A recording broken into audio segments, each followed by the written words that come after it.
Tonight, our presentation will be by Travis Gross, who is the Executive Director of the Sheboygan County Museum. I'm using the new name, so just so we all get used to that. Travis is a native of Sheboygan. He earned a Bachelor of Science degree in History and Geography from the UW-La Crosse. And he went on to get a secondary education certificate in Broad Field Social Science from Lakeland University.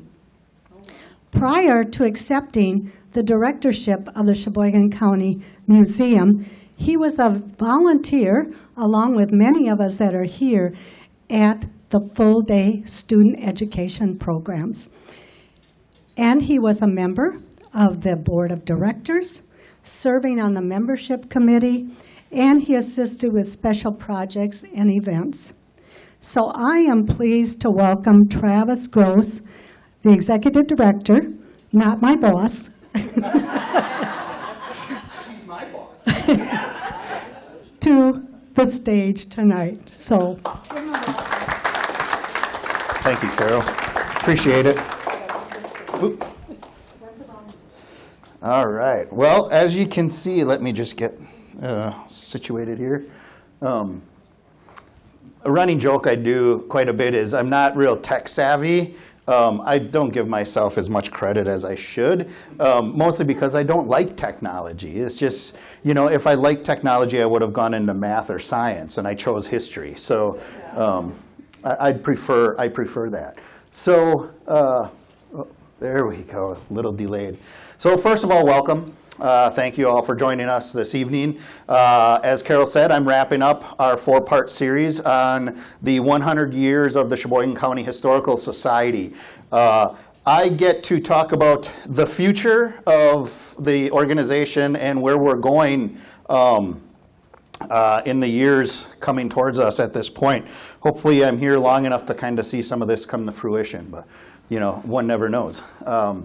So right here we just have some nice shots of our campus. I think this is one of my most favorite shots of the campus. That was taken actually during holiday memories. That's why the buildings are lit up.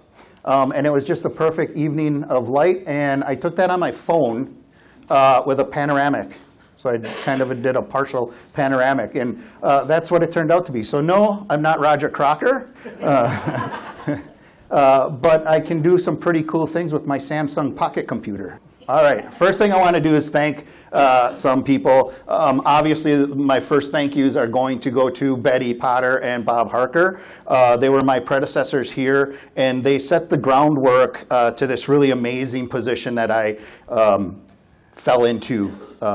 It's putting it mildly, but I came to. So a lot of credit needs to go to Betty and Bob in really getting this place going. Kind of gave me this slate to really work with. And that first day I sat in the office, I was taken aback because, you know, I had never been the director of a museum before. So what is this going to be like? But because of their hard work and their passion for the organization in those 30-plus years prior to me, really allowed me to kind of come in and have this freedom to help move and continue to build the organization. So thank you, Bob, and thank you, Betty. I really appreciate it.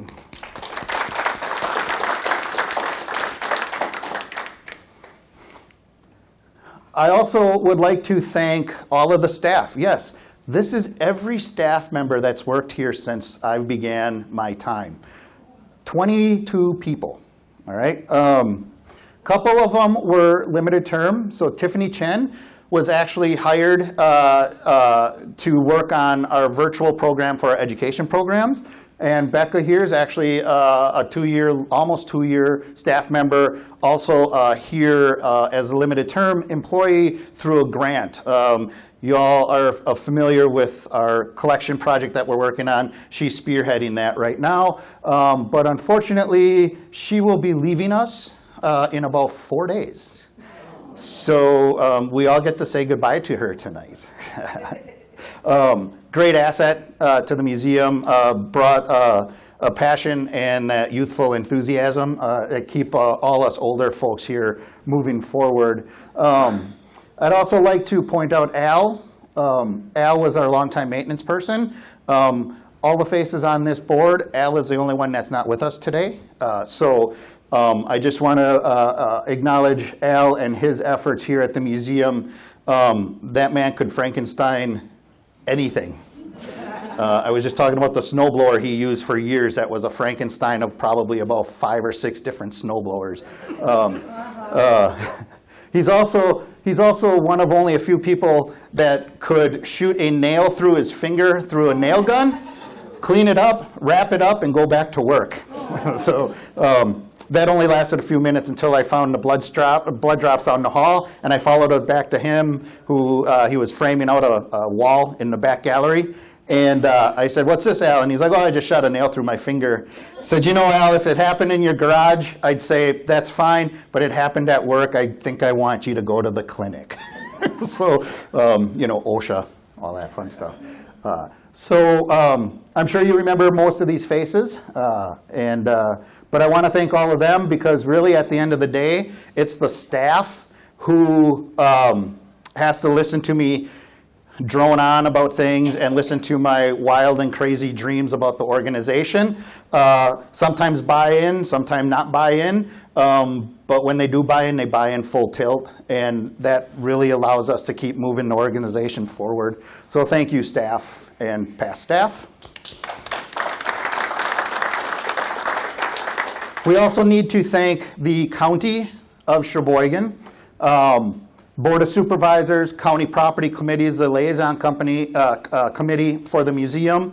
So that's who I contact with whenever something needs to be taken care of here at the museum. We are not a formal department of the museum or of the county. We're affiliated with them, mostly because we sit on county property and there's some ownership of buildings and things, and it's long and drawn out, and it would be 2-hour presentation just to talk about that. Jim Tabise, who's Building Service Department Director, that's who I work with directly when maintenance or things need to be done here at the museum. Also their finance department, their highway department, because I don't know what it would take us to snowblow or shovel the drive in the parking lot. So the highway department comes and does that for us. And also their IT department, because we live in the modern age and we need real good network and tech support, and they're always here. In fact, we had a computer crash about 3 days ago. We ordered a new part and it just arrived today. So they're real quick and they're real helpful with us. It also saves me a little money on not having to buy your own network access. So, thank you, County. Yeah. So that should be it. 10 years. This was taken at our first annual meeting. Look at that. So the job didn't make me lose any more hair. That's all right. I like that. These are just some of the highlights that I had, personal highlights of my 10 years here. This picture is from last year's Marvelocity exhibit. That was a fantastic exhibit that's gearing towards what I'm going to talk about in a few minutes. I just liked the Green Goblin. The realism of that sculpture is just amazing. So I thought, well, if I put my mug next to that, at least I'll look a little better. Here's an early day with Bob, helping us get out. This wasn't even the best photo of that day. The best photo of that day was taking the drone down from the top shelf in the loft area. That was the best photo. But we were getting it ready to hang up for an exhibit. This here, I was fortunate enough to meet Governor Evers at an event that we held here shortly before the pandemic started in 2020. And that was to celebrate the anniversary of the women's right to vote in Wisconsin. So the First Lady, his wife, was actually here for that, but the governor came along because if you don't know, they were both born and raised in Plymouth. And so he came and paid a visit to us here. So that was a highlight. I also did meet Governor Walker at an event at the Aviation Heritage Center some years back. So I never would have realized being a museum director at a local history museum would have gotten me into these situations. But lo and behold, there I was shaking hands. The only other time I met a high-profile politician was back in the 1990s. We were at a rodeo in Wyoming, and so was President Clinton and his family. And I thought it would be a smart idea to climb a fence to get a better photo of President Clinton as he's walking by, but the Secret Service had other thoughts about that. This photo here also holds a lot of personal meaning to me. If you can't see it, it's a little small. That's the Armory. That was the last time that we were able to walk through the Armory to look or possibly get items for the museum's collection. And if you can't see it, but that's me throwing up a three-point shot. All 3 inches of my vertical leap. And I think I made it, though. And if I didn't, I'm going to tell myself I made it.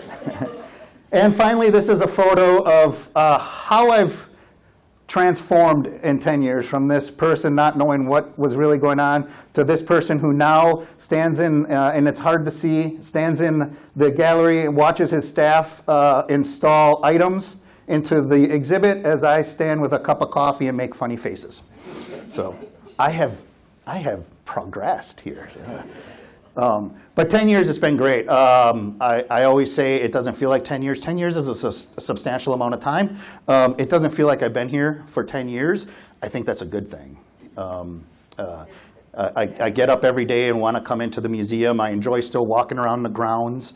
I enjoy going up into the cupola, into the basement of the Taylor House. None of this is old to me yet. So I'm going to take that as a huge benefit. All right, so we're going to talk a little bit about my 10 years and some of the major things that happened, because we are really here to talk about the future this evening. But I want to share some things because we know holiday memories, and it's such a great event. And we were fortunate to add substantially to our holiday memories collection early in my tenure here. When Boston Store announced their closure in 2013, I made a phone call to Linda Steinfort, who was the store manager at the time. I had read about Boston Store closing. So I made this call, and I remember picking up the phone and my hand shaking because I'm about to talk to somebody who just found out she lost her job, and I'm going to ask about potentially getting this display that's in the basement of the store. So I call her, I get her on the phone, I tell her who I am, and I said, I'm contacting you today because I heard about that and I feel bad, but what are you doing with the Santaland exhibit? And her response was, oh my gosh, I was going to call you about that. She knew we had the collection already, and she thought, what a perfect place for it to come. So I just beat her to it. So then it was perfect. Then it was, we worked together. Linda, who is up here in the corner, she's really hard to see. Actually, when I put the photo in, I didn't even see her. But she is standing up there. She was there on this day. So she made her magic happen with Bonton Corporation, the corporate owners of Boston Store. And they returned a message to her saying, yes, they can have whatever they want, but they only get 2 days to do it. Guess what 2 days they chose? Even better, December 26th and December 27th of 2013. All of this happened in 2 days after Christmas. We're still running holiday memories here. We're pulling some staff and a bunch of volunteers to go and help with the pullout. So you can see Shirley looks a little dumbfounded. We called Bob in because we knew Bob had a nice big van. And we knew Bob would love to help with this project. So we called him in. We called in family members. This is my father-in-law and my wife's uncle. We called in other family members. This is Tamara's dad. And we called in other volunteers and staff members. There's Tamara's mom and my brother-in-law. So thank goodness for family, right? So we went about removing the items, messy, dirty, horrible, just like nothing had been touched in decades down there. They literally just flipped the lights off at the end of the season and locked the door to the basement, and that was all they did. We suspect, after having to remove hundreds of Christmas trees that lined, if you recall, the hallway that got you back to it and all this stuff, we figured that if there was a line of lights out on a tree, they just went and strung new lights over the old ones. And we had lines upon lines of dead lights that we had to take care of. So this was what greeted you when you walked into the basement. If you see this here, that's the bottom of a conveyor belt that they used that is being used here to send items up. I believe your dad and someone else spent about 45 minutes getting this conveyor belt working because they were adamant that this thing was going to help us. And it did. So good call on their part. So then we got some of the items here back into our restoration center. And you've seen some of these items on display already. Here are the 3 Santa Clauses that we all got. There was another photo I had in here of, I believe, this Santa who was propped up in a corner, and one of our staff or volunteers thought it would be funny to put a wine bottle in his lap, so I didn't use that one. Could have. You said that? Nancy did that. Oh, no. This was an interesting story. So Rob, he worked at Boston Store. He did like the displays and stuff. He said, do you all need lights? And I said, well, if you have lights, we'll take lights. So he comes rolling in with this cart full of lights. He's like, take it all. He was a little uneasy about the situation. But subsequently, so we got a bunch of lights. Some of those lights are what you see hanging in our galleries today. So we're still using them. So that was Holiday Memories. That was the first major event that I was involved with here. I started in February 2013, and this was in December of 2013. So after this event, I kind of realized that I'm going to really like this. It was exciting. It was interesting. It was, you never knew what you were going to find. So we went and we finally pulled out the Santa's chair. And behind Santa's chair, we found some really cool artifacts. We have an unopened bottle of 1982 vintage Chablis and a book by Harlequin Super Romance, Now There's Tomorrow. So I'm not exactly sure, nor do I probably want to know, but those were some other artifacts we found behind Santa's chair. So Santaland by acquisition. We had spent 10 hours each day, so 20 hours over 2 days. We had 20 excited volunteers and staff. I think that number shrunk the second day. Approximately 350 man-hours put in to the removal of all of the items. 25 truckloads, including Bob's van, and my father-in-law had a straight truck for a business they own. So 25 truckloads back and forth.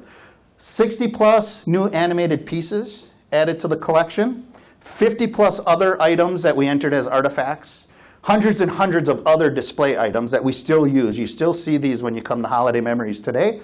1,000-plus lights, and of course, one Bruce the Spruce. That's our Santa, Ed. He came to us shortly after Boston Store closed, and I guess as an unemployed Santa Claus would do, asked if we had a job coming up.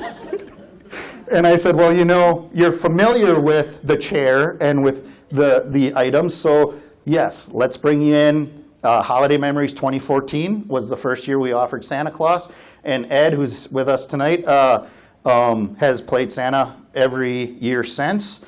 Started out just weekends, and now he's here almost every day during the run. So it's nice. And Ed, if these are yours, you can have them back.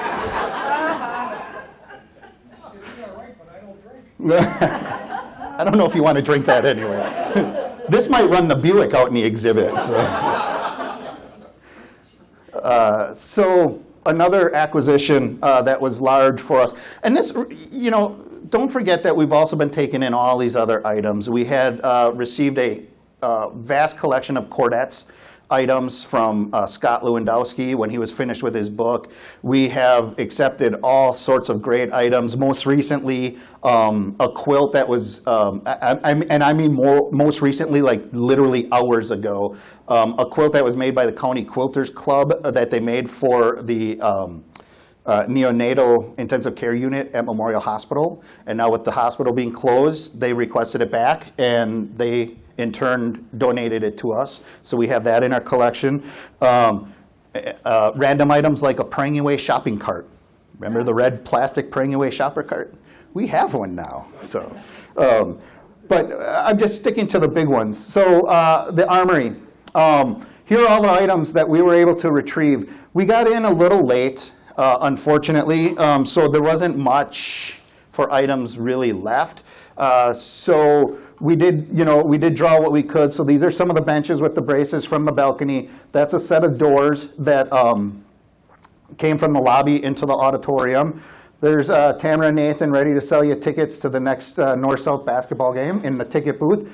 We did consider trying to get the ticket booth, but we have to remember that the whole building was poured concrete, and there was almost no way that we would have been able to salvage that in its entirety. And then also we were able to cut out the center circle of the basketball court, which we have on display this year in our exhibit. All this white stuff is residue from fire extinguishers. So kids had broken in, vandalized the place. They cut it down, and I wish we could show it again with the backside to really show how they laid that floor. It was amazing. It's like 4 layers buried in concrete. It's pretty wild. We also got the cornerstone. We received the items within the cornerstone barely. And we recently, not recently, we received the flagpole also. So 2 quick stories on the Armory. The flagpole, as I was walking up the very first time with city officials into the Armory, I said, what about the flagpole? And they said, that's spoken for. Okay. 2 years later, here it is flying the American flag on our campus. Yes. Secondly, now I forgot the secondly. What was I talking about before the flagpole? Cornerstone, yes. So they cut out the cornerstone, thank you. And they apparently followed what they thought was a cut line for the stone. Apparently it was off by a few inches. So when they cut out the top, they actually sheared off the top of the time capsule inside it. If you know anything about cutting concrete, you use wet saws. Everything inside was soaked, and everything inside was pretty much paper. So we were called by our city planning office, who took the items and took them up to their office and started laying it out. And we got the call and said, they have it. They told me what happened. I said, we'll be right over. So Tamara, myself, a couple of interns went over and pretty much took over the entire city planner's office and laid everything out on tables and filing cabinets and all of this stuff to separate it all and start drying it. They left that sit there for, I think, a couple of days so it could dry out properly before we came back and picked it up. So I think I should probably thank the city of Sheboygan as well, because that was like, I felt like I was on a reality TV show, like museum heroes, you know? It's like, look at us go, we're all boom, boom, boom, you know? We're getting it done, and we're using spatulas and tongs and I don't know what else to separate the paper so it wouldn't come apart, and it was all this meticulous little work. But in the end, we saved it all, and that's what matters. So there's a little thing in museum world, right? Is it better if something gets wet, or is it better that it burns? Well, after that experience, it's a no-brainer. We can save it if it gets wet, you know. So this was also a situation that I was heavily involved in, near and dear, being a Sheboyganite, having tons and tons of memories, experiencing tons of things at the Armory. I felt it was only right to put in an effort to try and save the building. Unfortunately, that reality didn't occur, but we did get some really nice items to add to our collection.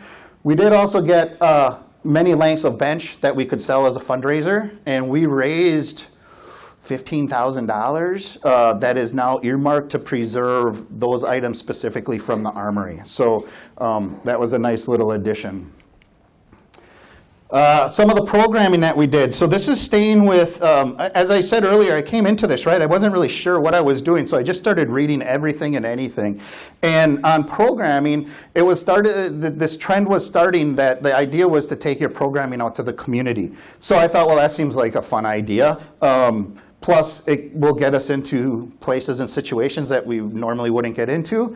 So again, not really knowing what I was doing, I thought, well, hey, let's start a historic homes tour. Talk with local property owners, open up their homes, and run tours through them. We did that for 4 years. Had a ton of help with it, tons of volunteers. It was a huge undertaking, but it was very well received, and people enjoyed it to the point where they're still asking if we're going to do it again. We actually had one planned for the summer of 2020 in Plymouth. That's where we were going next, and then Mr. Pandemic came and shut that down. We also started historic cemetery walks. This was one of my program coordinators, Dave Reese, who did the first historic cemetery walk. So we did 3 of those, and then again the pandemic came. And these are some programs that we need to resurrect and offer again now that we're out of the pandemic and we can get together much more easier than before. Drive-through history tour. This was a team effort, but really led by Chloe, our former program director. And that is an app that didn't survive the pandemic. But that's an app that we developed tours. And we had 2 driving tours, some walking tours, amongst other things on the app. So you could just download the app onto your pocket computer and follow it along, and you'd get information on all these different stops. These were all ideas that were becoming the trend in historical organizations. So we just have some photos. I also work with Sheboygan neighborhood associations and doing neighborhood walks. This year, I think I'm on the docket for 4 right now and possibly a 5th one. So I might have to hire board members, extra staff to help me with this. Figure if the boss is here, why not? And then this is David Taylor's tombstone in Wildwood Cemetery. We highlighted him the first year. And this is part of one of the Vermont tours. We gave a passport book, and you would get a sticker at each stop. This happens to be in Fulton Park. It's the time capsule that was placed during the city's Centennial celebration. And then this is one of the history walks. This is a great story because this morning I had 62 people on that walk.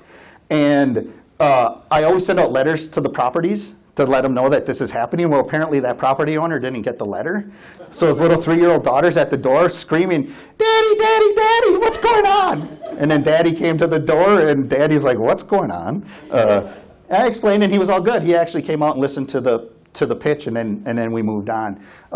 So, you know, public programming, that's still a big part of what organizations are supposed to do, is taking it to the streets, as well as other things here, and we'll get into that further. We also were involved in a lot of community events. We are an annual participant in the Acuity Run Walk and National Night Out. We have done displays like that one there and down there at senior fairs. We worked with John Michael Kohler Art Center and their Art Links program. That's this right here. And then numerous others. So this is Acuity Run Walk. I worked with the police department to do a couple of tours. This was the first historic police beat walk. And as you can see, we're walking down an alley in downtown Sheboygan. Explaining exactly what a beat walk was. It wasn't just walking up and down A Street. It was going into the alleys, checking doors, checking windows, all of that fun stuff. This one I had a little personal connection to. My father-in-law was a police officer for 30-some years, and when he started, that's what he did as a rookie. He walked A Street and checked doors and windows, and then stopped in the old Festi Hotel for a free cup of coffee. So. That was way back in the mid-1960s. We also had the current mayor at that time, Mayor Vandersteen, there, and that's the now current Mayor Sorensen. So I had both mayors on that walk. I felt pretty good. So all of that excitement led up to 2020, which was going to be a spectacular year. We had all sorts of things going.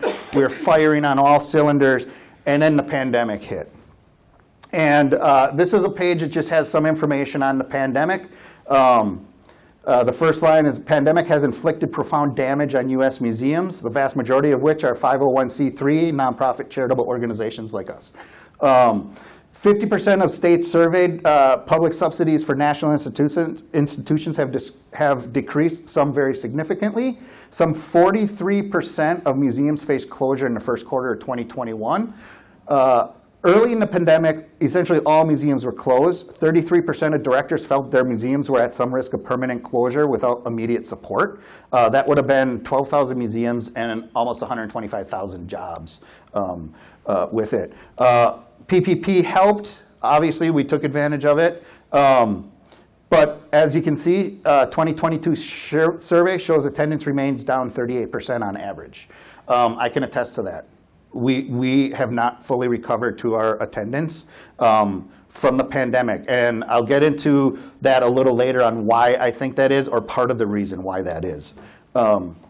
And 60% of museums report experiencing pandemic-related financial losses since March 2020, an average being a little over $791,000 in 2 years. That's an average. Now, this is what blows my mind. 60% of them have budgets of $1 million or less. That's a mid-sized to small museum. And they've lost, on average, almost $800,000. So when I say history organizations are battling, I mean that. We are battling right now for existence. So that's just a little bit of what the pandemic did to us. What we did in response to a worldwide pandemic, besides isolate, wash hands, and wear masks, we held virtual meetings. That's me in a shirt and tie. How many of you seen me in a shirt and tie? My wife has, only because she made me wear one at our wedding. But the great thing about this is you can't see below my head. I had on my comfy shorts with that shirt. So, but I also like this photo because look at this. We're all meeting virtually, and this was shortly after. And look at smile, smile, smile, smile, smile, smile, smile. How are we so happy? Well, I know why. I woke up at 9 that morning, and I had coffee in my kitchen, and leisurely meeting with the staff. That was early. We just didn't know what to do. No one knew what to do. So, but we needed to continue meeting as a staff. We developed virtual programs. We developed virtual education programs. I'll touch on those. We remodeled the main museum, which you've all seen. We wrote grants and grants and grants. To the tune of almost $200,000, we were able to secure grants. That includes PPP protection plans. That includes the Department of Administration grant, National Endowment for the Humanities, IMLS. We got busy writing grants to the point where we were so successful that I'm afraid to write another grant because at some point, just like the New England Patriots, we're going to lose our Tom Brady and then never win a Super Bowl again. So. But we'll continue. We continue. It's a good revenue source for us. So these are just examples of what happened, what we developed during the pandemic. So here is our Facebook post for our March Speaker Series, because 3 years ago this month, we were in the middle of it. In fact, Pete Federer, who's joining us, was the last to present on the history of transportation in Sheboygan County. And within about 2 days of Pete presenting is when the world shut down. So thank you, Pete.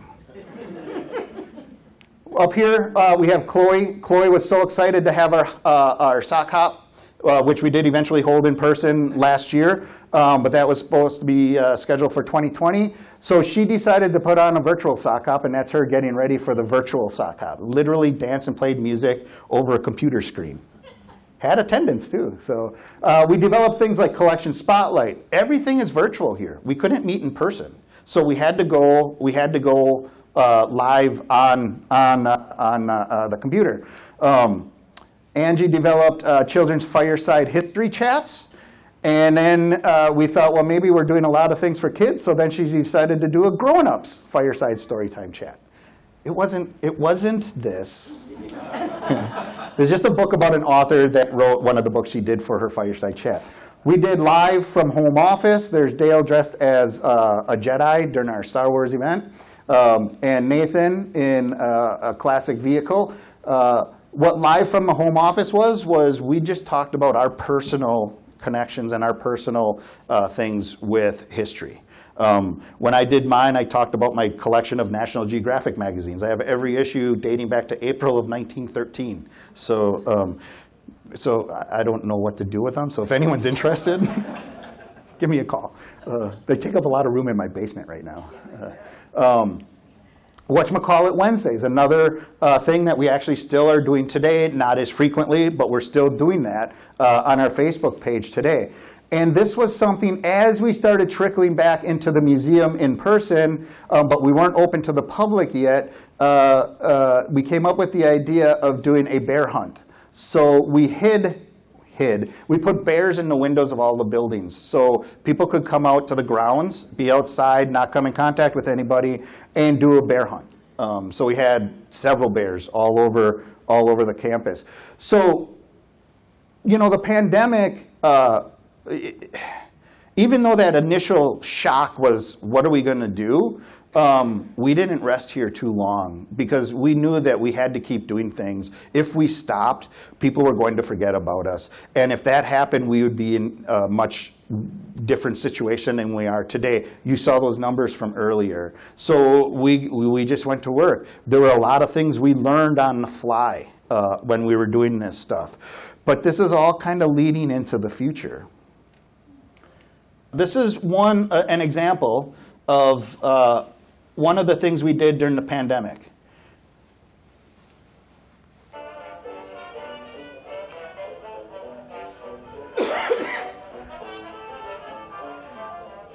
This is on our YouTube page, by the way. So we call this Reminiscing with Recipes. Each staff member took a turn, some of us a couple of times. I did the first one. I can say that there's that craft beer. You don't use that for the beer bath later. That's for drinking. Of course, City Bakery and Brockman's, because let's do a Sheboygan. I did genuinely feel bad about the Cedar Grove charcoal. But this is the first one. It lasted a little over 2 minutes, so I'm going to play the whole thing. Just bear with me. But you're going to learn how to do a brat fry the right way. As you can see a progression, if you go to our YouTube page and watch the videos, you can see a progression of how they got better. Like more video, better quality. We started becoming producers and actors, which was really odd. But this is the only action in this one. Me turning the brats with my fingers, because if I didn't, my father and grandfather would have me strung out to dry. So I had to do it the old-fashioned way.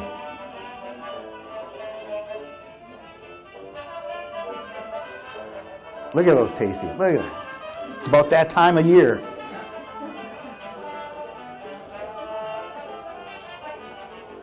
How many of you know this fun fact? We were officially named the bratwurst capital of the country, of the world, I'm sorry. I don't know how we hold on to that title if we don't have a Brat Days, but we'll do what we can. That was Judge Bolgert. He wanted to make sure that we remain the brat capital. So all this time, the brats are simmering in the beer bath. We go City Bakery hard roll with a fair amount of butter on it.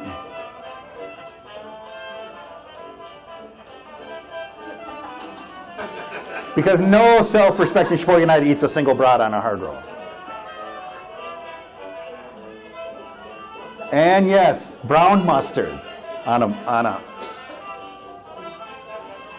So there we go. So that's an example of what we did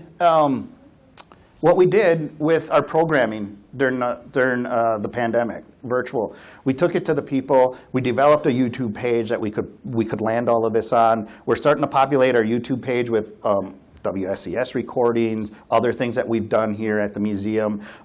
So we're moving into that that virtual world.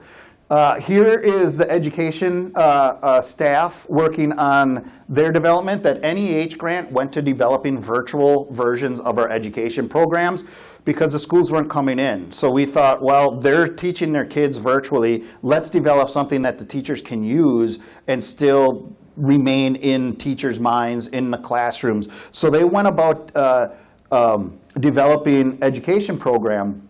And here's just some of the footage of them recording for one of the programs. That camera we purchased and the microphone we purchased. So when I said we started getting professional, that's like high quality, high definition mics and cameras. And we're purchasing it specifically for that reason. And then here is just, I won't play much of this one, but this is what that turned out to be. This is part of our Journey to Sheboygan County program.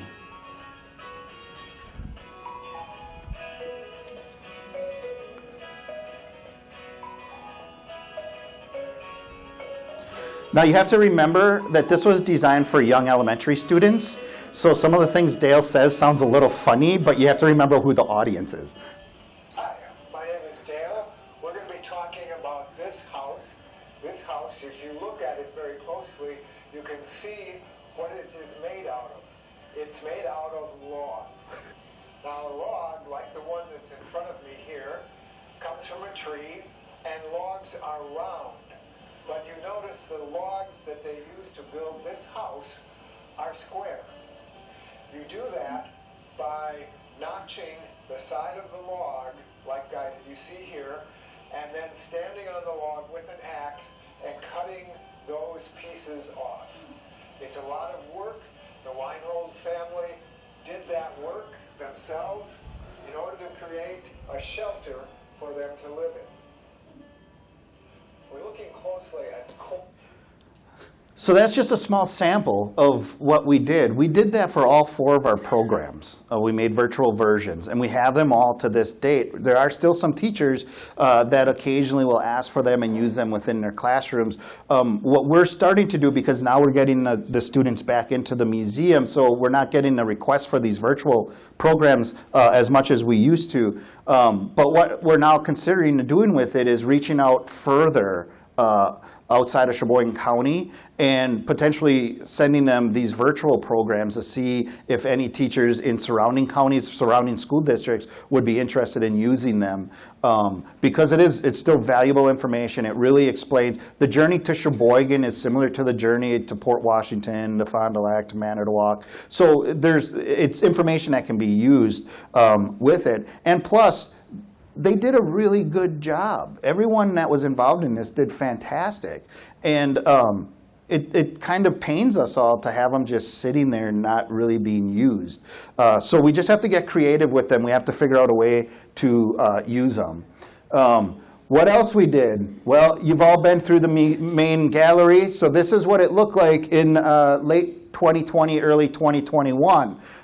Completely gutted out. That is now the conference room that used to be the Sunshine Room. Some of us here, not many of us here anymore, still refer to it as the Sunshine Room. But some of us still do. This is opening up the doorway into the Indigenous Peoples display. We got some drywall work going on over there. Get a shot of the plastic they kept up to keep all the dust and dirt from getting into the gallery. And we got one of the people here sealing the floor. Because if you remember, that gallery had carpeting in it. We tore out the carpeting and we sanded or ground down the floor, and then they were sealing it. What we don't see here is a really cool aspect that came out of this project. If you recall, there was a big gate that hung over part of the main gallery, what we referred to as the East Gallery. Originally, I think it was the museum store for about 1.5 years. That's why there was this big gate there. Rarely did we ever use it for anything because that became gallery space. So when we were taking it down, we thought, well, someone might have a use for this. So we reached out to some of our neighboring organizations, and the Random Lake Historical Society thought that they could use it. So if you go out to their museum today, they have a room that they can close off during like evening events, and they close it off with the gate that hung in our museum. So it still lives on, it still functions, and does wonderful things for them.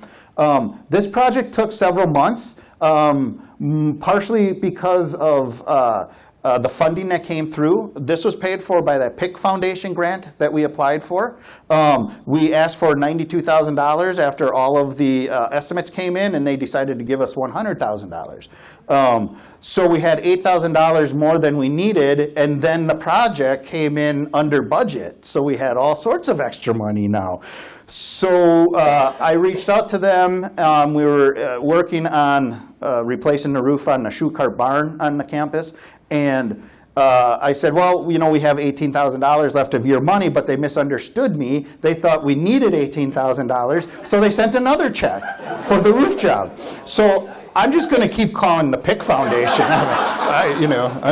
It's like let's get a direct line here, But this is some of the other work that's been being done. If you remember, this room right down in that area used to have that linoleum flooring in the hallway. That's the hall right out here.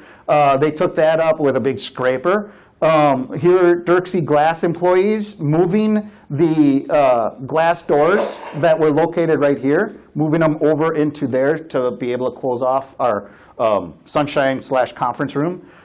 Here is the main lobby looking in from the front doors as they're starting to lay the new flooring in there. And there they are pulling up the carpeting. So some of this work, like I said, happened in 2021. We had opened up for a few months. We thought things were kind of better. So we opened up and we took all these precautions. So one of them, you see this right here?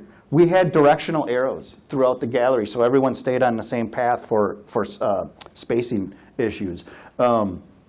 And you can see that we had an exhibit in at that point also. So that was a fantastic thing. Honestly, I think one of the best things we added was this. That's the coat room upstairs now.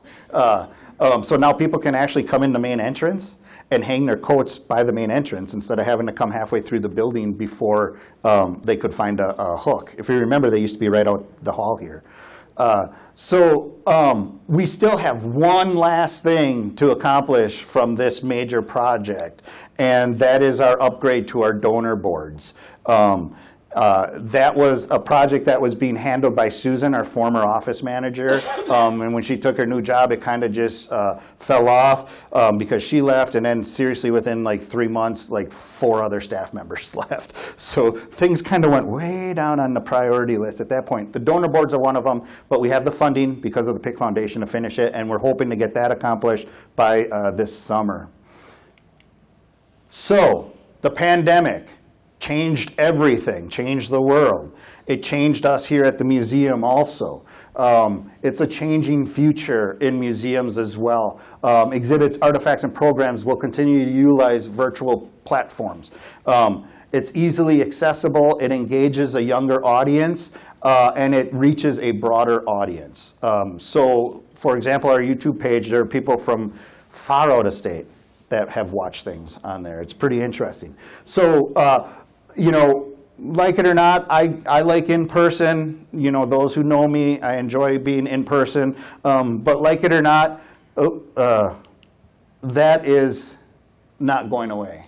That's going to be here with us. Technology is only improving. It's only going to make it easier and better to do these things.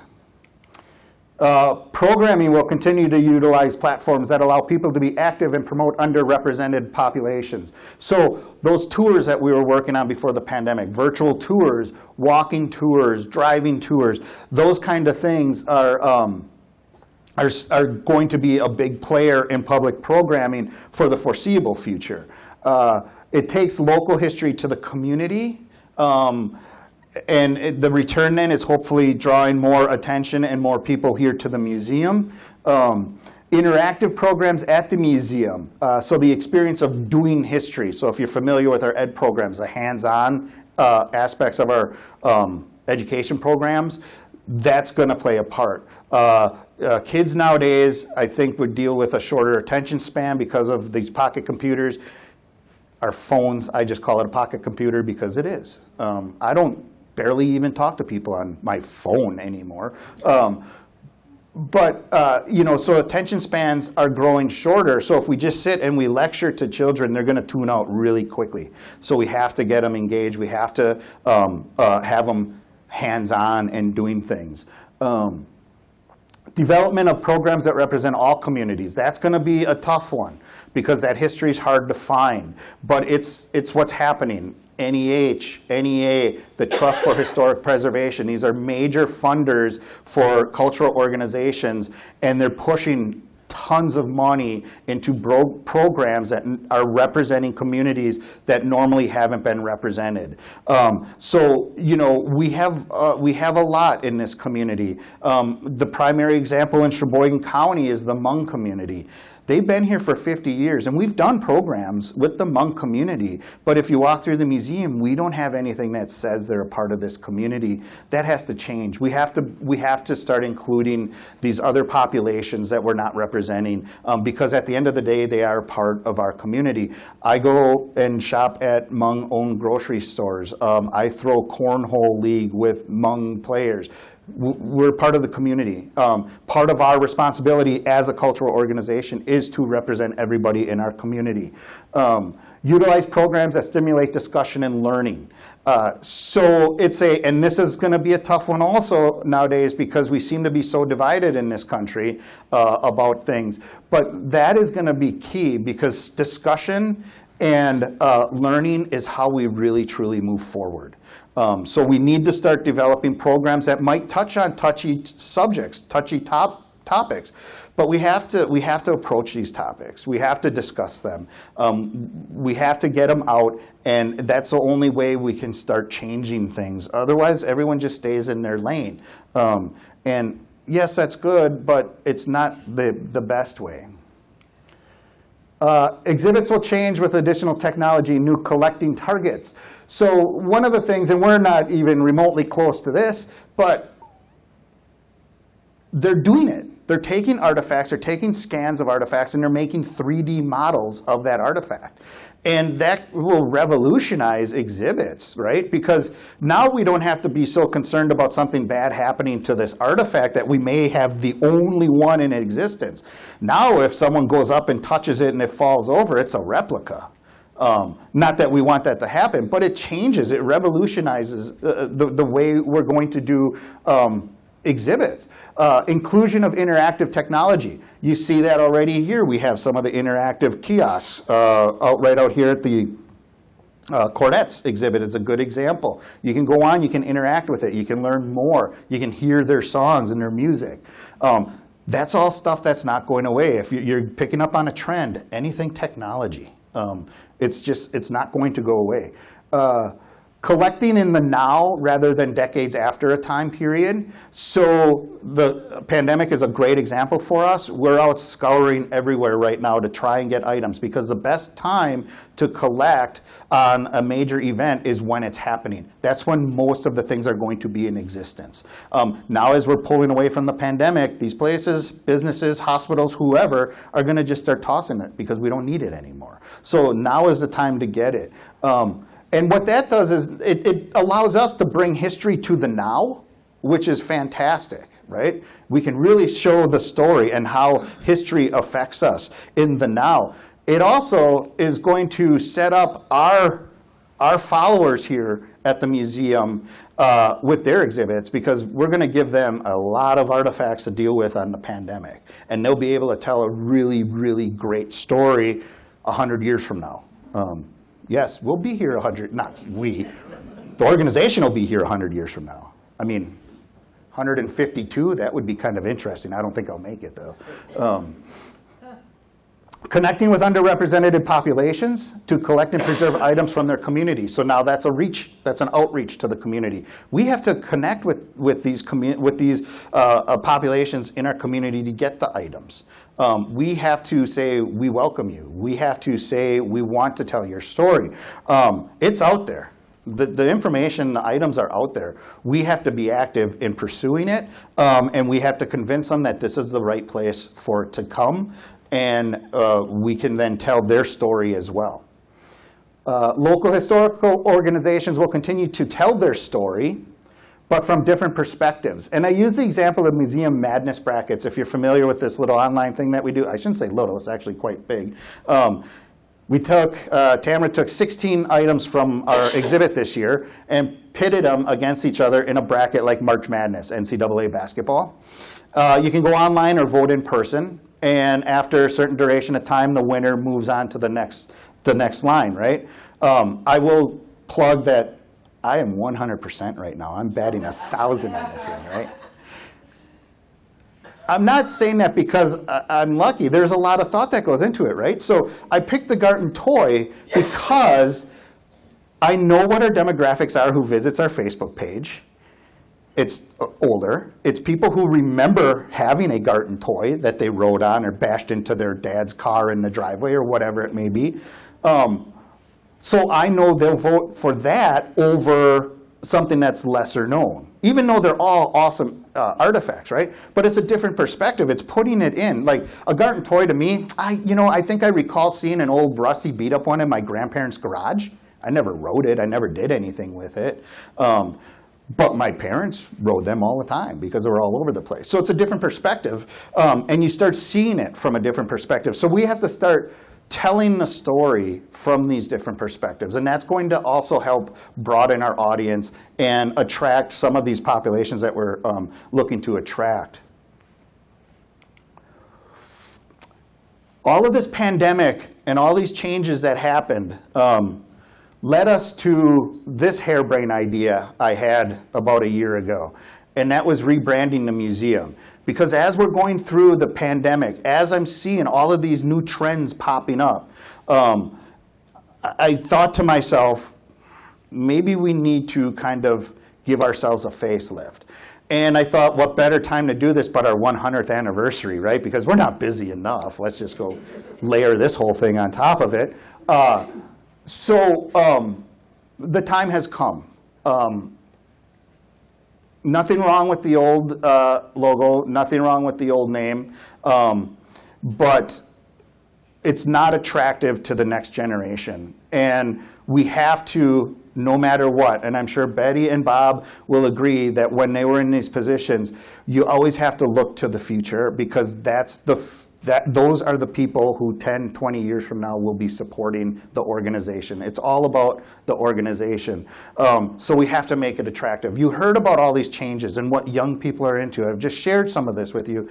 So that's where it is. So so a little bit about branding. Branding is the process of giving a meaning to an organization, its products or services by creating and shaping a brand in consumers' minds.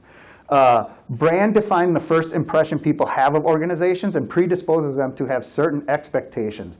In many cases, institutions need to revise and renew or completely change their identities and brands because they think their existing brand image is dated and doesn't fully reflect the organization's reality, need to redefine their philosophy and value framework and require brand images that fully represent the new vision, need to expand their reach and engage new audiences. We hit all three of them. It was time for us to do this. And I think it's a good choice. It's the right choice to make. This is some of what happened. So the process, we worked with a company called The Idea Works. They're a local company, a graphic artist, and a person that has knowledge and experience in organizational branding. So the first thing they did is they interviewed several community members as well as staff and board. And this came up, and I'm blanking what these are called right now. There's a name for them. But so education is the biggest thing because the question was, what is the value of the museum? Education was mentioned most, so it's the biggest one shown here.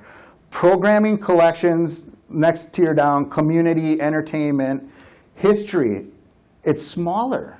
So in these interviews, as a historical society, people are saying that this isn't even the primary for us. Education and collection and programming are primaries. Look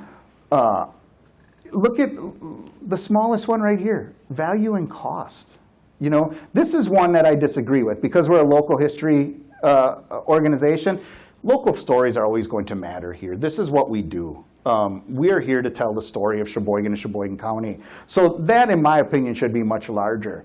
But there were some things that really stood out to me, and it was really intriguing. But this is the Kickstarter to how we start thinking about our rebrand. These are some comments that were positive about what we did here. You know, some of these things we're doing, like traveling exhibits, we're bringing in traveling exhibits, and not just small ones, large Smithsonian Institution traveling exhibits. That Marvelocity was a major traveling exhibit. We have a relatively large one coming in next year. Just a little plug for that, called, I forget the name of it, but it's Toys of the Cold War Era. That's a large, rather large exhibit that we're bringing in. These are comments that I took personally because these are the negatives. Museum serves mostly middle-aged white people from European descent. What is Sheboygan? Right. So, you know, so I know that's a negative, and I know we need to do better to, you know, approach and share the stories of other cultural centers. But at the end of the day, we're dealing with a large majority of our population that is that. The space is underutilized, not visible, not easily accessible. I agree with some of those. We are working on things here to make it more visible from the road. I get a lot of comments about people going, what is that? We didn't know this was here. And this one I'm sure my staff will absolutely agree with. Although if I had better skills of pulling back a little bit and not always just pushing things, we're going to do this, we're going to do this, we're going to do this, that might be a little different.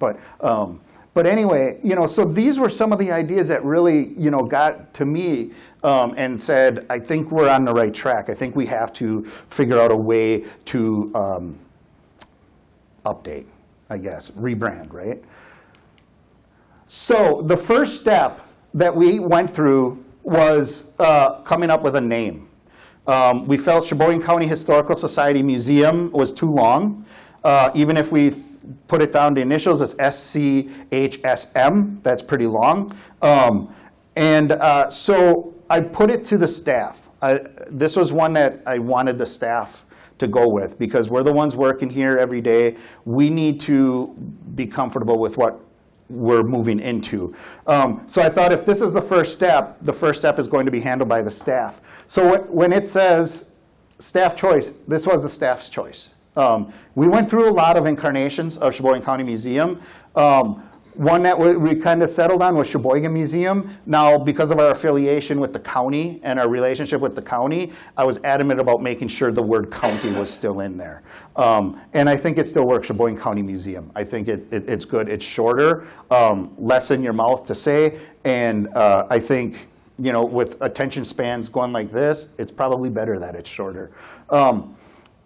We think also it's inclusive of all communities, and it's less limiting because it's not only about history. Even though that's what we do, and we'll always tie history to everything we do here, that is not going away. The Marvelocity exhibit, not really anything to do with local history, but Marvel in and of itself is a historical thing. It's been around a long time, it's international, and we also came to find out that the copywriter for the book, Marvelocity, that the exhibit was based on, actually started his career at Jacobson Ross Advertising Agency in Sheboygan. So we flew him in from Los Angeles, and he was here for 2 days to do programming with us. And I was fortunate enough to go around with he and Trig Jacobson, who hired the person when he came here, and kind of reconnect with Sheboygan that he remembered. So, but that allows us to broaden our offerings. That allows us to go down these other avenues, but still retain that history aspect of it. And then, of course, shorter than existing name and can be reduced to SCM. A lot less words, kind of rolls off the tongue much better, SCM. Anyone ever see the first time I did it, the old commercials where the little boy, they were in the desert, and he's like, ATM, ATM. And the people are following him like, I don't know who ATM is, but I think they're going to help us. And he takes them to a money machine, ATM. That's what I got when I said Essiem. Essiem. Sounds like a name or something. So that was the process. That was the first major process. And I think the staff, we did a really good job. This was not taken lightly. We had several meetings about it. We discussed it immensely because we all know that this is a change and this is a big change. So we wanted to give it due diligence. So here's the change in direction. This talks about our new logo. These are our new logos. If you can see, and this is the great thing, S, C, M. S, C, M. S, C, M. Bold and modern. Historical museums exist to help us interpret the past as a mechanism to understand the present and to build a future. It's not about the old, it's about the new. That's historical societies today. We are focused on how history affects us today and how that affects us today will help mold the future. This is a fundamental change in how museums work and function. A labyrinth kind of looks like mazes, a metaphor for exploration with multiple and diverse paths. A path, a destination, a space for community, a safe space. And the acronym, the not easily visible abbreviation of the name, defines the need to think, explore, and search. Not everything is obvious, particularly in history. A lot of thought went into this. This isn't just someone coming up with a cool graphic. There was thought and energy involved in it. We all like it. I wanted to see a rendition of this in a circle because you hear so many times about history repeating itself and history is a circle and all of that. The graphic designer we worked with apparently didn't want to do that. I never saw one. But I will say that we did have a thick, bold border around all of this, and it really hid, even more so. Like, I still think this is hidden. But once we removed that outer border, it allowed these openings, and then that allowed the distinction of the letters a little bit more. So it is definitely completely different, and it does show an organization that is ready to change and evolve. So, question? You know what that would really be nice in is jewelry. Yeah. Pendant or something, if you could get a local artist. Oh, we got things working already. Yeah, Liza's got some ideas for the museum store. So yeah, we got some things going. So that was the logo. That's the big part of it, right? Name, logo, check. We got it taken care of. Now this is where it gets into the philosophical and the operational side of it. This is where things get a little dicey, a little hairy, because these are things that we've been doing and have been successful for a long time, but we have to change. So things we should keep doing, educational programs, yes. This one right here, First Peoples and Journeys to Sheboygan County, need to be revisited. We revisited First Peoples. That's completed. We have redone the First Peoples, and we worked with an indigenous educator from the Brothertown Reservation, and she helped us guide through updating the Indigenous Peoples Program. Journeys, we're not talking about it, but I understand what they're saying, because we pretty much specifically talk about European immigration in that program. We should be also mentioning our other communities that have immigrated here.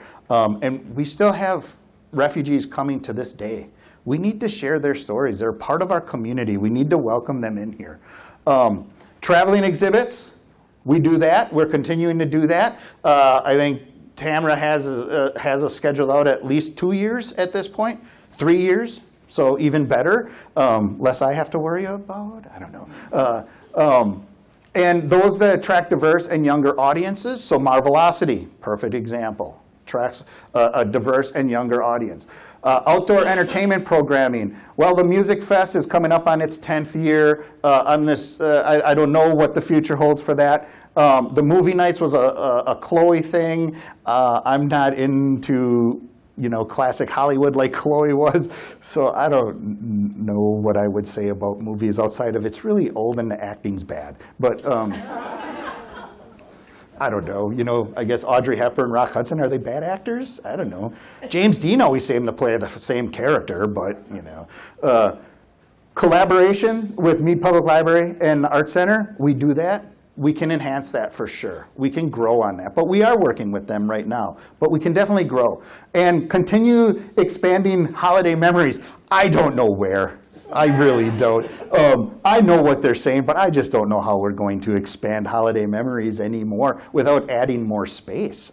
But those are things that we should keep doing. Here are things that we should stop doing. Doing things because this is the way we always did it. That's just a change of thought, right? You get into routine. That happens. That's happened plenty of times. Expanding programming without considering how limited our resources are, that's on me. I take full credit for pushing the staff. I need to pull back a little bit, and we need to focus on programming that's not so intensive and doesn't try and press staff here. Collecting non-historical items. It's not saying, like this too, again, there's things here that I understand what they're saying, but I don't necessarily agree. So, if we get an item from Pioneer and Farming Focus, I know we have a ton of it, but we get an item that's unique that we don't have that could help us tell a story, we're not going to say no, but it has to be special, it has to be unique. Maintaining exhibits, updating exhibits, we do that, we're doing it. And audiences and communications focusing on only European cultural groups, we do that heavily. It's not all we do. We have had programs on the Latino community. We have done things with the Hmong community. We have held programs with the LGBTQ community in Sheboygan County. So we have done these things. What it's really saying is we have to lay a little more focus in it because we're not doing it as best as we could be. Try to please and serve everyone. Well, how do you want us to broaden our audience and then not try to please everybody? But again, I know what they're saying. We really go kind of overboard with things. And then printing the newsletter. Well, as long as people want to hold that newsletter, we're not going to not print it, right? I get it. We are in a transitional stage at this point. But there's a lot of population that still likes holding the physical item in their hand and not reading it on a screen. So that's not anything that's going to happen anytime soon. But it is something that they said, is kind of old and tired, right? Things we should do, add programs. Okay, well, we have done it. We could do a better job with that. Increase collaboration and connection with local grassroots organizations. We're starting to get into that a little bit. One is the grant we received from the Trust for Historic Preservation. We collaborated with Green Bicycle Company, a small upstart in downtown Sheboygan. It's a consulting / environmental / biking store. It's kind of a little bit of everything. But that's a grassroots organization. We collaborated on that grant. We received the grant, and that's for telling the full story. Remember when I said these organizations are throwing a lot of money at these topics? That's one of them. Telling the full story program through the Trust for Historic Preservation. We received $25,000 to develop online exhibits, lack of a better word, but information on our webpage that you'll be able to access now as a community member and listen to these stories. Develop an exhibit in the museum on the Hmong culture. So we will have an exhibit here on the Hmong community and their arrival in Sheboygan. We're looking at it more as when they arrived here to how they integrated into our community. To nowadays, we don't, they're here, they're with us, they're part of Sheboygan. I think if you came in the front entrance, you saw that big coat that came from a teacher at Wilson Elementary School. If you look at that coat, that is the perfect example of where we're going in the future. You see items from Latino families, you see items from European descendant families, you see items from Hmong family on that. That's the integration of these cultural groups in Sheboygan County. We're all one at this point. Make sure the board is representative of the community the museum serves. It is a little more so than I'd like right now, but it is. New audiences and new programs. Take advantage of digital options, create virtual programming. We're doing it. We have to get back to doing it, but we're doing it. Add programs for youth and young adults. We're looking into that as well. We are going to be working this summer on developing a program for 8th grade level students in the area on the Industrial Revolution and Sheboygan County. So that's going to be starting. Matt Byans, our new ed program coordinator, is going to be meeting with teachers and admin folk from Sheboygan Area School District in developing that over the summer. So we're getting into that young adults. We do a fantastic job with the elementary age students, but then it ends in 5th grade, and we don't keep connections with them. So we need to keep that connection, even if it is a couple of years after they've been here. But if we now go into their classroom in 8th grade and we say, hey, we're from the Sheboygan County Museum, they'll be like, oh, I was there in 4th grade, and I learned this, and I did that. And they'll remember. And that's building that future, because then the next step is developing something for high school and keeping them again. Now they're juniors in U.S. history class going, I remember in 8th grade when you did this, and that's building that connection. It's keeping us within their memories. And that's key for the future. Plans for growth, reevaluate the staffing needs. Carol? Budget for growth. Carol?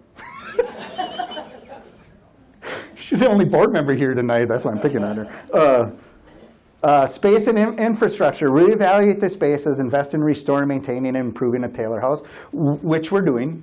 That is within a lease agreement with the county. So it's not just us. We can't just go over there and start doing things. There's a process because the county actually owns the Taylor house. So before we do anything to it, we got to go through the process of making sure it's okay. Although sometimes I think they forget that they own it because I approach them and go, good example, the flagpole that was out here in the lease agreement that's several pages long, 30-some pages long.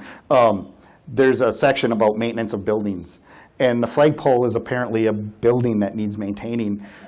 And it says right in the lease agreement that the county's responsible for the maintenance of the flagpole. I found this out about 6 hours after the guy came down and cut it down. So I contacted Jim Tabeast, and I said, Jim, this is what happened. I really apologize, and I don't know how to fix this because it's down. And his response was, I didn't even realize we were responsible for it. And I said, that's good, because a couple of years ago, we had some volunteers take it down and paint it. A couple of years before that, I replaced all the roping and all the hardware to hoist flags on it. So we were maintaining it anyway, even though we weren't supposed to. So, that's how it goes with the county. They're still great supporters, and I don't talk poorly about them, but sometimes situations happen. Improve signage, make the area more accessible and visible to the public. We're working on that. We have our great message sign down on the corner. A lot of people see it, make mention of it. I have some ideas of getting some wording up on our Kohler barn or the main entrance building, so we can, because you can see that coming up Taylor Drive from the south. The idea is to put the word museum in big letters vertically on the side of that building to allow some more exposure. And then use the space surrounding the building in a more consistent way. So that's all the green space we have. And we are talking, and after listening to Betty and Bob talk, I think they utilize the grounds much better than we do today. We do have the History Hill Music Festival that utilizes the grounds. We did the movie nights out on the grounds, things like that. But I think there's space for us to grow into utilizing this great space that we do have up here. I think, honestly, one of the best things we do is we work with the VFW, I believe, who maintains the Veterans Memorial. And every 5 years, they bring in the Huey helicopters. Some of you have been up here, or some of you have been here for that. Well, their anniversary is coming up, and I did make, or someone did make initial contact with me about that. So, but whenever you can get the police department calling you, asking what's going on. We're getting attention, you know? And when you have Huey helicopters taking off and landing every 15 minutes off the hill, you got people coming off of Taylor Drive driving right up there going, what is going on? That's the best. I wish I could bring them in all the time, but they're very, very expensive. And they work with veterans groups, which is fine. Thank goodness we're next to the Veterans Memorial. That's all I'm saying. But, you know, so these are the things, some of these things we're already doing. Some of them we hope to implement. Some of them just aren't conducive to what we do here. But that's all part of this rebranding. It's not just a new color scheme. It's not just a new logo. It's a philosophical change in how we do things at this organization. And it's not, again, it's not revolutionary. I'd like to stand up here and say, yeah, I'm thinking of all of this stuff cold right off the top. I'm not. These are the trends. This is what's happening across the nation right now in organizations like this. So I'm the kind that says, well, if this is the trend, let's go for it. Let's see what we can do. Let's keep moving forward. Let's keep moving forward. Time doesn't stop. Why should we? So I think that's, that's where we're going with all of this fun stuff. You know, I had all these notes and I never looked at them. Probably forgot some really good things. So on that note, thank you very much. I believe, the future is only as bright as we make it. And I believe the Sheboygan County Museum's future is very bright at this point. I have here, I didn't say that like I wanted to. I believe the Sheboygan County Museum's future is as bright as a sunny, snow-covered day.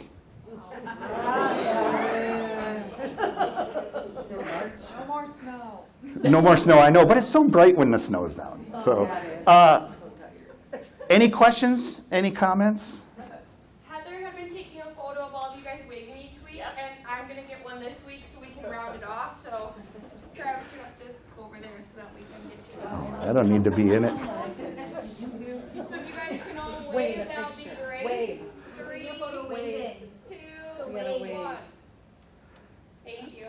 Awesome. So, I hope I'm not frightening anyone off. But I think it's something that needs to be done. And I think a lot of us here at the museum are enthusiastic about the future. Question? No, I have some great ideas. I've been listening to you. Sure. Where we could tie everything together. There are so many unique places in Sheboygan County, museums, little memorials, little other things that are scattered around the county, but they're not tied together.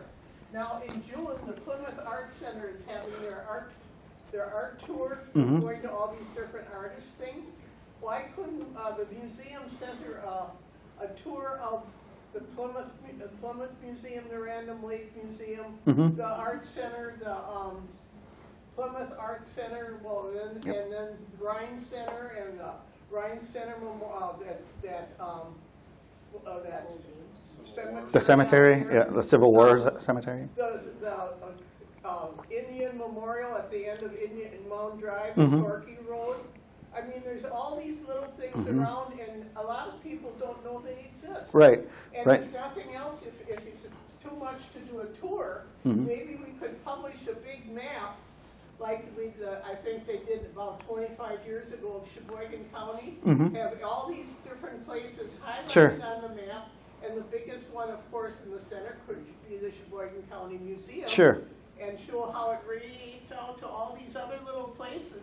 So everything's tied together, and we can get people from outside to come in just to make those places. I mean, there's a lot of people that come to visit things in Plymouth that don't know we have the Lottie Cooper down there. Right. Yeah, so that is something that I'm hoping, and it's kind of going off of what Bob was discussing last week with the Local History Expo. I was fortunate to be a volunteer here for the last couple of years of that and helping set up at Rangeline Inn. And it was always great to bring everyone together. Part of the Homes tour, that was scheduled to go to Plymouth, to Falls, to Random Lake, all of this stuff. Pandemic really set us back. But we were designing some of these to go out. In fact, the cemetery tour, one year we did the Sheboygan Falls Cemetery.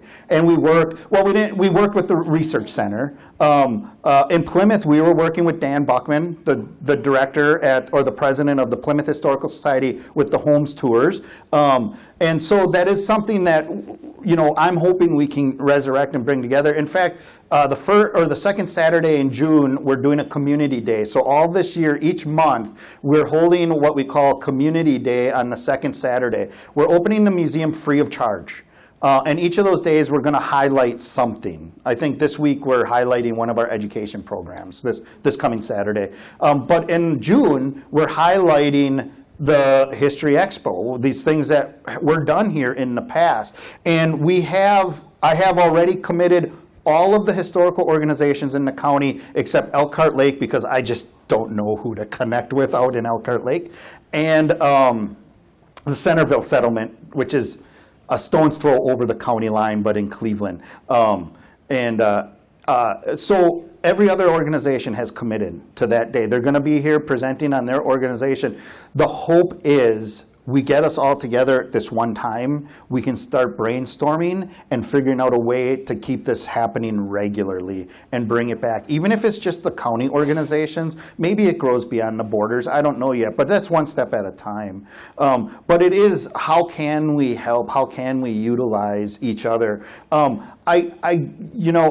It sounds repetitive, but it's the absolute truth. The pandemic messed everything up for us. We are almost starting over because of the pandemic. I think we're in a great position since the pandemic, but honestly, attendance isn't back yet. Programming isn't fully back yet. These things. So it's going to take a little time. But that's the intention for that June event. So if you're available the second Saturday in June, stop in. You'll be able to talk with representatives from Oostburg Historical Society, Random Lake, Cedar Grove, Plymouth, the Research Center. I'm still hoping to get Elkhart Lake on board. But I just don't know who to talk to out there. So we're working, that's part of the future. That's also part of broadening our audience, right? We want to bring in more people. And if you want to bring in teenagers, do a program on teenage bars. Well, I think a topic of teenage bars would better be suited to an older generation. They're the ones who remember going out to the patio and all these other ones, right? And which one? All right, we're going to turn the topic now to teenage bars in Sheboygan. No. Because nowadays I have a 20-year-old daughter, and it is amazing, like, if they go out with friends, there is a designated driver. And that's something that most generations prior never concerned themselves with. Like, they take it for real. Like, that designated driver, drink soda, that's it. So it's a different thing. What we have to do is start bringing in those things, like when I was a young teenager, home video games, arcade games. We brought these things in. That's multi-generational, because I would bring my daughter to our video arcade that we had here a few years ago, and she's like, what is this? This is ridiculous. And I'm like, yeah, Pac-Man, yeah, going, I'm 12 again at Aladdin's Castle. That guy's slinging quarters out of that feeder like there's no tomorrow. But that's what we have to do. We have to start getting at these things that the younger generations can connect to. I always use it when I first started here. The press interviewed me, and I said, so I'm going to use this analogy. This is kind of like, because I said, well, I'm kind of pegged with moving history forward. And she was like, well, what do you mean by that? I said, well, let's use automobiles, or let's use transportation, right? So 75 years ago, people were still talking about horse and buggies, because 75 years ago, a lot of the population remembered ice coming by horse and buggy, milk coming by horse and buggy. Everyone, countryside especially, were still using horse and buggies into the 1920s. I think Plymouth had a horse and buggy milk delivery person until like the 1960s. And the only reason it stopped is because he came out of an alley and a car hit his horse and killed it. I mean, honestly, otherwise we might still have a horse and buggy milk delivery in Plymouth. Well, we still had them in Sheboygan in the 50s. In the 50s, right. So Now, horse and buggy, to me as a historian, holds a ton of value because it's part of the story, right? But to a part-time fan of history or a layperson, horse and buggy doesn't mean much. They don't have that connection. So we have to say, okay, now we have to connect to that younger generation. So if we do a transportation show, we'll have a horse or a buggy there to show what it was, but we're going to focus on like 1960s, 1970s muscle cars. Because the people in their 50s, 60s, and 70s today, that's what they remember. That's what they connect to. That's where the sentiment is, right? I grew up in the 80s. You know, I get all those great things like the Dodge K car and the AMC Pacer. You know, I mean, it's like, yeah, we want to remember these cars, you know. And I mean, quite honestly, I would do anything for a Pacer right now. Really, I would. But you know, that's that moving the history forward and connecting. You have to make it connect, and you have to give it value to the people. And the way that happens is if they can personally connect to something. That's how that happens. So 50, 75 years from now, you know, they're going to be cruising around in hovercrafts and Jetson cars, right? And they're going to be, oh, remember the 2023 in the Subaru, or remember the early 2000s and electric cars? Whoa, remember that? You know, now we're running on, you know, who knows? Beer, I don't know. But, Cal? I think timing on some of your goals is important. Mm-hmm. You're not going to be moving more buildings to the campus, but you got one building, the Taylor House, that really needs to be, and you've identified, restored. Mm-hmm. And I think it's going to be so expensive that you can't put it in your budget. So I think parallel to what you all want to do contemporaneous with the new generation, Mm-hmm. is make the gray-haired generation aware that it's time to do something Mm-hmm. before they die out. I'm saying that because we're 50-year collectors of antiques, and there aren't as many antique shows, there aren't Right. as many antique shops anymore. Kids are into Danish modern and whatever, as you've cited. Mhm. So I think making aware to the community that this house is empty, that it's a gem, Mm-hmm. that there aren't many like that left, is something that should be done parallel. Right. And Yep. I think some people don't realize how impressive that house could be. Mm-hmm.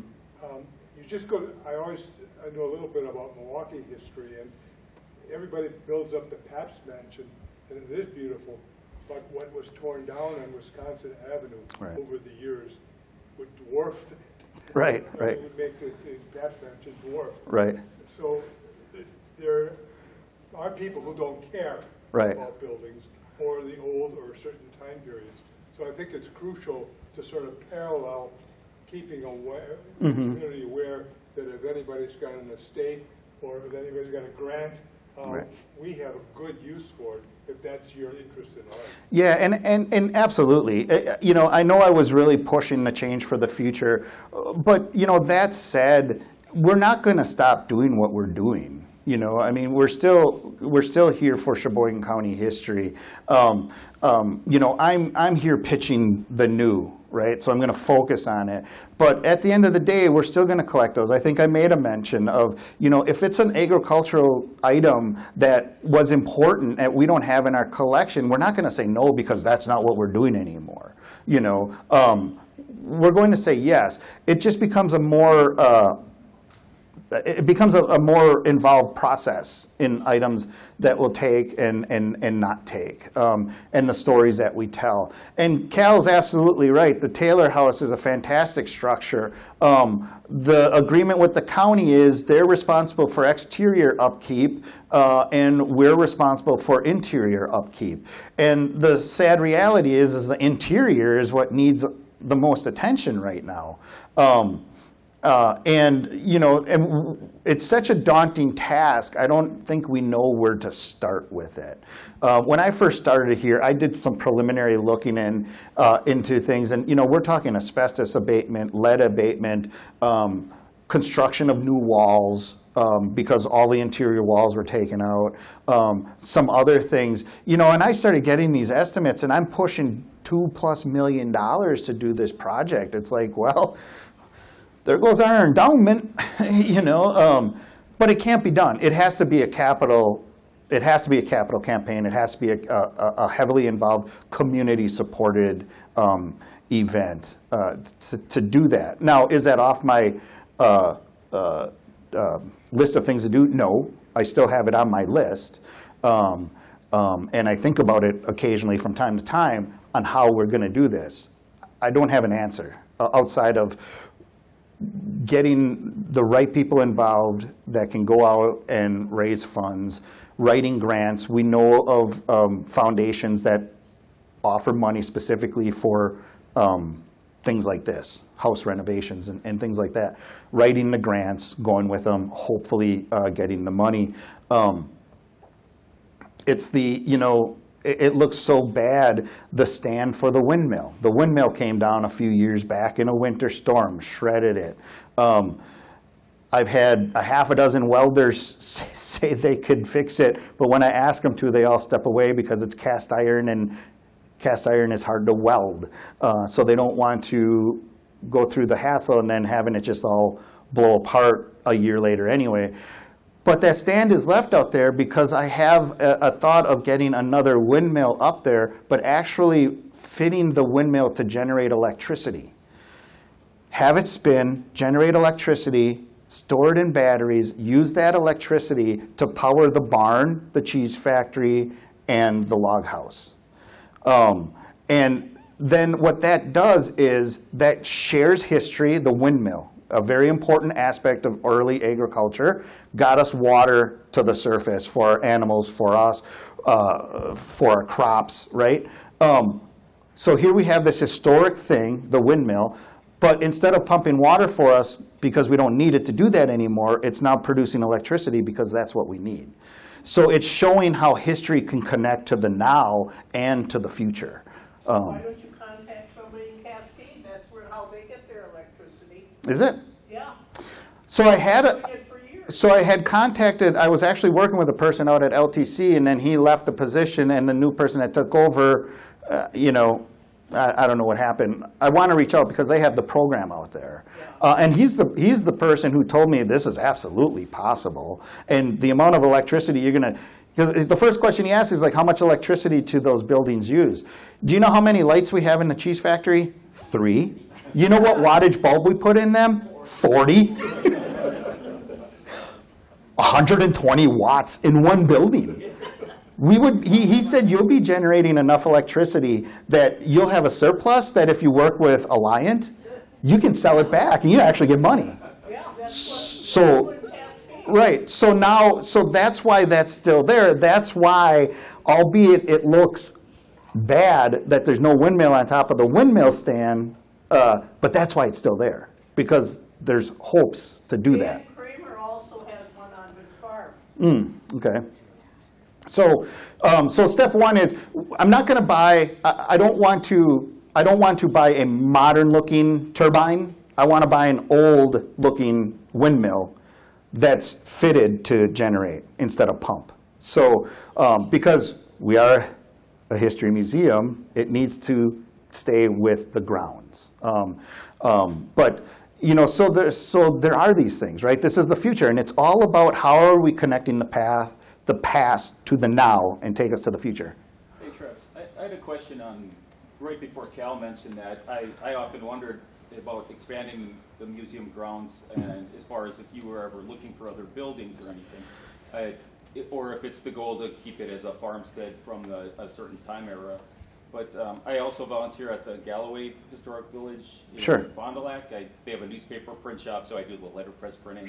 Right. Events, and they have a lot more buildings than, it's like a community. Mm-hmm. But they have a non-denominational church there as well, and I often thought, have you ever looked at getting something like a small church or even just a gazebo that you could do weddings and earn some extra income that way? Because you have beautiful grounds here. Right. And I know that Taylor Park has a gazebo as well, and I think they renovated that one. Yeah, they did. They fixed it up a But few years then ago. I didn't know if that, because it seems like a pretty good venue and people are always looking for Yeah, locations so- for that. But if it's It- just a matter of how the grounds are supposed to look, then No, I don't, it's not that. We've been offered, well, someone offered us an old schoolhouse, old country schoolhouse west of Plymouth. I took a drive out there one day and it was beyond repair. Like, I stepped on the front porch to peer through the window and my foot went through it. It was, this building, it would, if we moved it, it would have fallen apart in the move. But I guess we have the grounds, and right now we have that whole green space west of the shoe cart barn that's available to us. So we have space. It's not something that we're actively pursuing because Galloway, because Pinecrest up in Manitowoc, Ozaukee County, they all are historic villages. So it's not, they're well represented in this area. Now, if a certain building would happen to come and we could get it here, it's a consideration. I consider everything. That's kind of how it is. But and weddings, something like that would be nice. We have held weddings on the grounds in front of the Taylor house, in front of the log house. People have done it. And it's just outdoor, but they like the backdrop. Yeah, I don't, we're not actively out looking for buildings. It would have to be, I think, something very special for us to consider bringing it here. Betty can attest to the work, and Cal can attest to the work in bringing buildings. Talk to Amy, the director up in Manitowoc County, and with the Mimi House that they moved to their grounds. I mean, what a chore, what a task. And that did get a lot of people involved and Right. to kind of gather together for a common goal with moving that whole. yeah, it would definitely. Yeah, it was a big job for Yep. her and hers. And it's not Yeah. done. No, It's not- no, it's not it's- finished. Oh, I know. I mean, they still have a lot of work to do. Oh, on it. Yeah, so It was quite an undertaking. But it's not, like I said, it's not a priority. Let's put it this way. I would prioritize getting the Taylor House back to its original form before prioritizing bringing another building to the ground. I think we kind of look at the buildings as we look at the buildings as like other galleries, right? So you go into the cheese factory, you're going to get a history of cheese making in Sheboygan County. You go into the log house, you get the history of what it was like to be a European immigrant in the mid-19th century. So we kind of use them as gallery space, right? Which allows us to put out even more artifacts on display. And I think that's, I know it's a daunting task, and I'm up here saying this is the thing we do. I firmly believe this is the thing we need to do. Now, if you ask me, do you know what you're doing?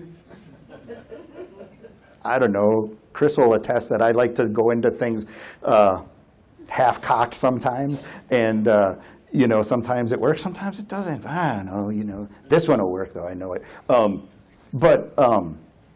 It's it's all about the future, and as long as that the mission's not changing. You didn't hear me say anything about the mission changing. The mission is still to collect, preserve, and educate on the history of Sheboygan County. That's our mission. That's always going to be there.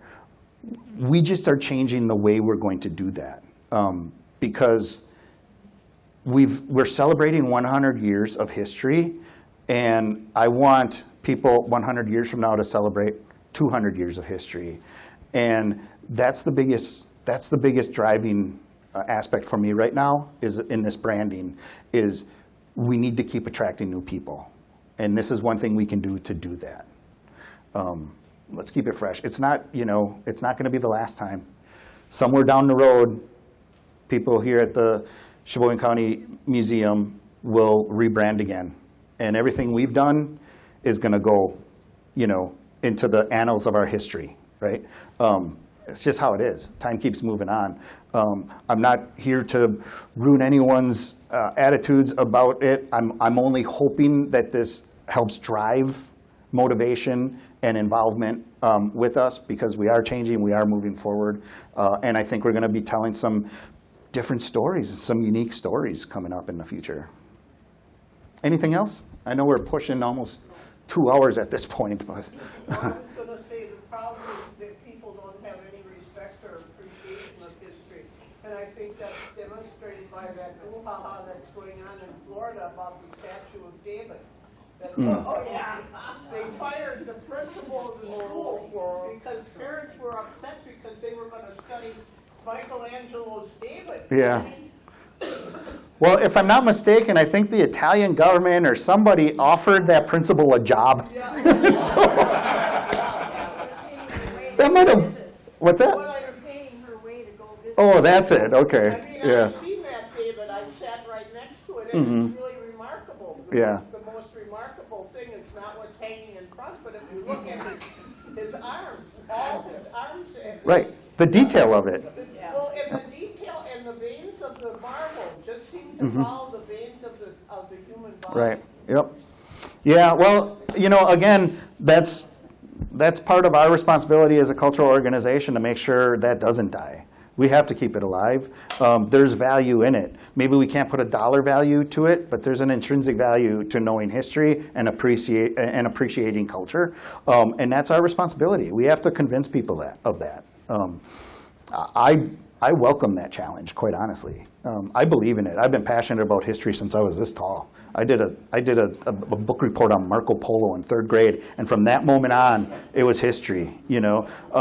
That's it. That's the truth of it. So I like that challenge, and I'm hoping you all join us with this move forward. And So there is one other little thing I would like to make a recommendation on, that you put steps going down to the parking lot where that door opens down there, so you don't have to walk all the way around to get on. yeah, that's on the list. You're not the first person. Would you agree with me that 150, 100 years ago, the ancestors passed down something, and it was used by a family, and then it was passed down to the descendants? And today, it's a throwaway society. You have a phone, you get a new one, just toss the old one out. And I was awed by something that happened recently. The museum added to their collection the COVID items. They're tossed away. The museum had the insight, hey, let's keep this for 100 years from now. Yeah. Thank you for that. Yeah, you're welcome. But I mean, and again, I wish I could take full credit, but that's just the trend, right? It's collecting in the now. It may not matter to us immensely, but it's going to matter to those who follow us. And we're setting them up, So I say, let's set them up. I mean, I have a lot of old cell phones I'd be happy to donate here. As Tamara shakes her head in the background, no! I'm going to get a valve. But anyway, thank you very much. Thank you for joining us for the whole month. I truly appreciate it.